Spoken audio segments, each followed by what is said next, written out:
Middleism, this might sound a bit conceited, maybe even exaggerated, but I thought to myself, as someone raised in a post-communist country that directly drew from capitalist models, where capitalism also didn't quite work out in its pure form, I wanted to reflect on the concept of the golden mean.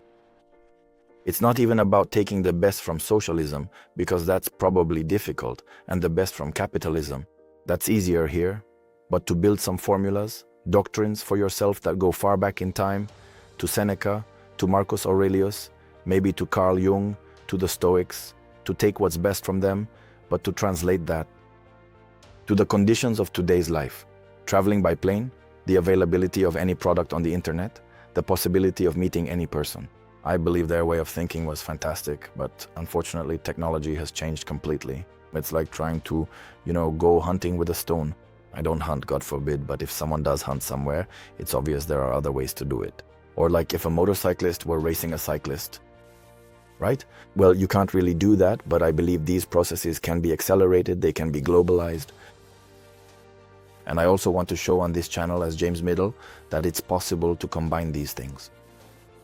That you can invest in real estate very actively, you can also find joy in it, you can fulfill yourself as an entrepreneur, as a speaker, as an event organizer, you can create content, but also spend 100 to 150 days a year on vacation. You can buy, and buy wisely, any kind of toys, whether on the water, on land, or maybe even in the air. And you can enjoy them without having a big company or large resources.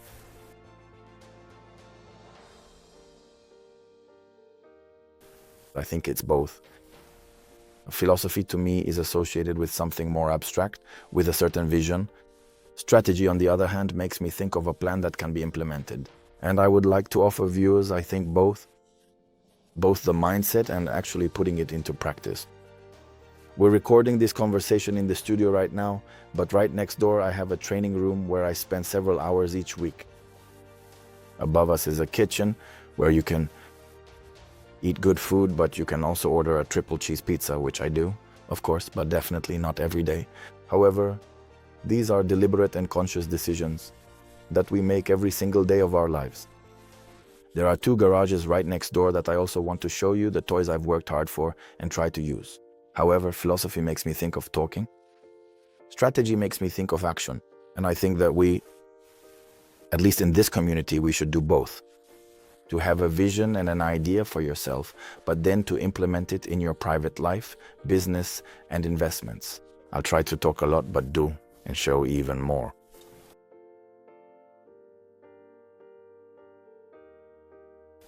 I like the word journey. I think that life is a journey. Speaking of some differences between what I do and what I felt was missing in the entire training and coaching market. I wouldn't want to talk about goals because there's already so much talk about goals. What I'll buy, who I'll become, where I'll get to. I'm more interested in whether you're heading in the right direction, when I intend to get there, and whether this action does moving in this direction bring you joy and satisfaction. These are completely different schools of thought.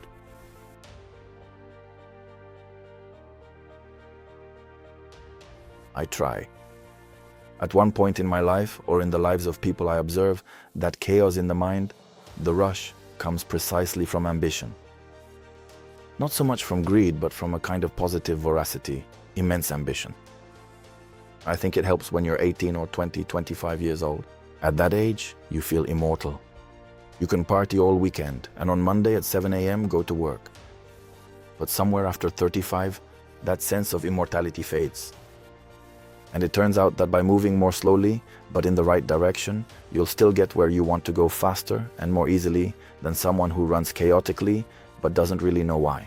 That's what sports taught me, that's what real estate taught me. Even what I do online today, I've stopped being in a hurry.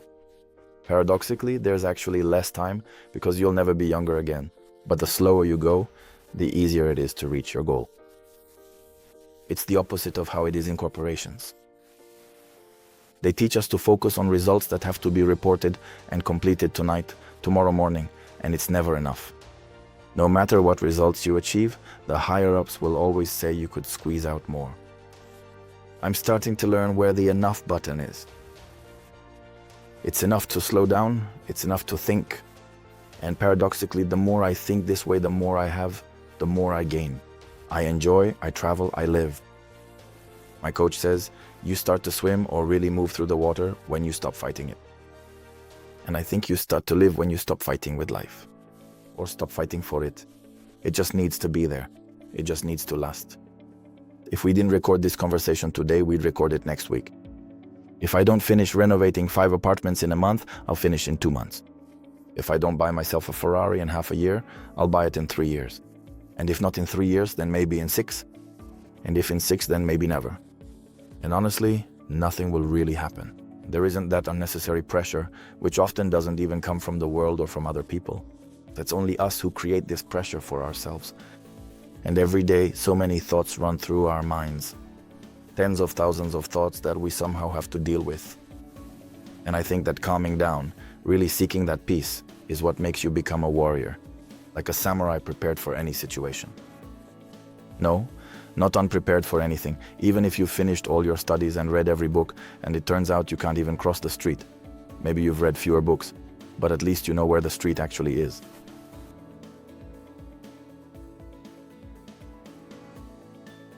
We ourselves built this capitalism, after all, as humanity. Well, for now, apart from middleism, there really aren't any doctrines. Of course, there are philosophies that say, calm down, that say, don't do anything, quiet yourself, live like a monk. That's very sexy, but if you have 2 or 3 kids, a mortgage on a house, a car on lease, and a boss or clients at work, it's easy to talk about it, or you'd like to live that way, but... However, unfortunately, life costs money, dreams cost money, personal growth costs money, traveling costs money. Today, if you want to fulfill yourself, what I see is how people live in highly developed countries, where people want to work, want to save, and have ideas for themselves. And then how life is, for example, in Senegal, where I recently was, where unfortunately half the population lives in extreme poverty. I prefer capitalism, but capitalism understood not as working yourself to death, and not the belief that $2 million will give you a better life than $1 million, because that's a lie. But rather making use of the system that exists, or stepping outside of it and taking from capitalism, like from a supermarket, only what you really need. Don't think, I'll buy everything, or if I have 2 supermarkets, then I'll cook myself some soup. Instead, it's about going into the store and taking only what you need from it, and cooking the meal that you actually need. Yes, today I see our problem with capitalism, but it's the flood of content. On the internet, on Netflix, on Amazon Prime, everywhere there's a flood of goods, a flood of information, and also a flood of communication. In this whole media sphere, it makes a person stop knowing what it's really all about. Should he have this car or not? Should he change it or not? Should he buy it or not? Should he work or not work? That's why I think that it's easier to look for the middle ground. Because when you find that middle ground, you go to the supermarket and buy what you want instead of the supermarket influencing you, and you end up leaving with a cart full of food but nothing good for dinner. But I see more positives than negatives.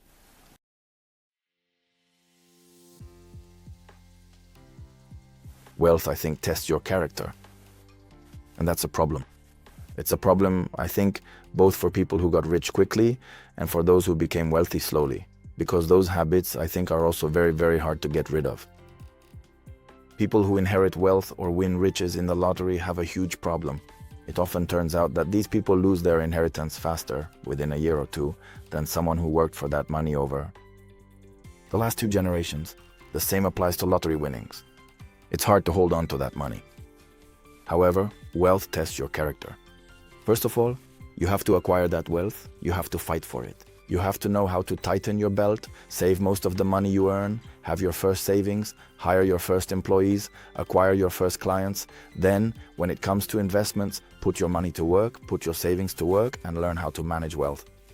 However, the pain I experienced was the lack of ability to enjoy wealth.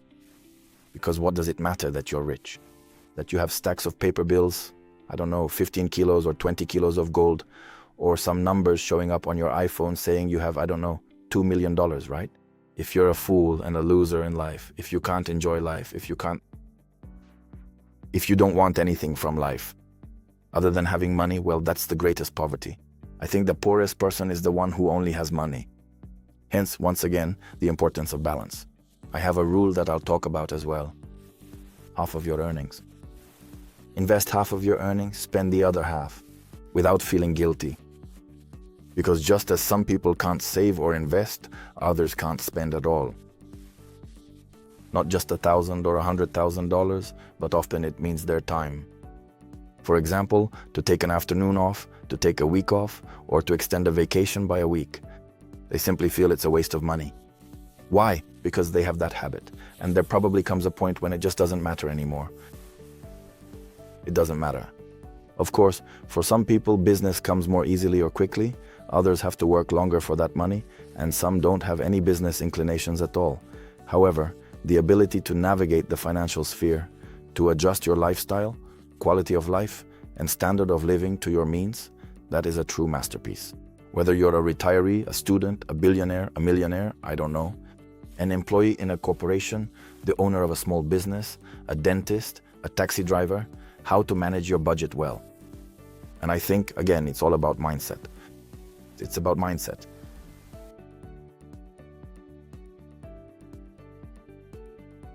Back then, the word coach had a very negative connotation for me, like coach. There are also, I got into the internet in Poland because I wasn't convinced by the coaches who, 8 or 9 years ago, 10 years ago, when I was searching for my path, I listened to coaches and I knew that coaches, I'm talking about coaching, had never actually run a business. And I think that most coaches will really never make any money because they have no idea about it. They might make some money from a training, a consultation, or maybe they'll publish some book on emotional intelligence that they wrote last night and release an ebook without actually printing it. But I'm not convinced by coaches who haven't achieved anything in life. Not just in business, but also in sports, in life, in love.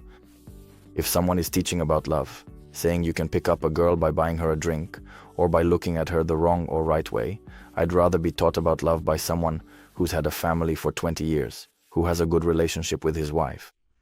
Let me be taught about sports by someone who has actually won championships, not by someone who just read a book about winning. And it's the same in business or real estate. I was missing a real path. So show what you can do. And I confronted my own, mainly weaknesses. Even when I started going online, I didn't know where I stood. I was ashamed to talk about what I had done because I lived with the belief that I had actually done nothing.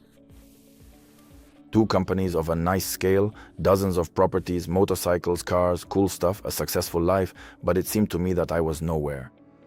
Suddenly, it turned out, damn, that I actually had accomplished something in my life, so it was this extreme lack of self-confidence. And I can imagine how much self-confidence is lacking in most people who finish their studies, come from a good home, have an idea for themselves, but somewhere inside there's this demon that says, no, it's not your time yet, it's still not you. You've still done too little, always too little. You don't deserve, so to speak, satisfaction just because you don't. That's what I was missing. I would like to be a trainer. I would like to be a guide dog. But I wouldn't want to be a coach because I guess I have a bad association with that. But a trainer, well, in a positive sense, if we're supposed to look for support somewhere, then yes. But I think it has to come from authenticity, not just theory.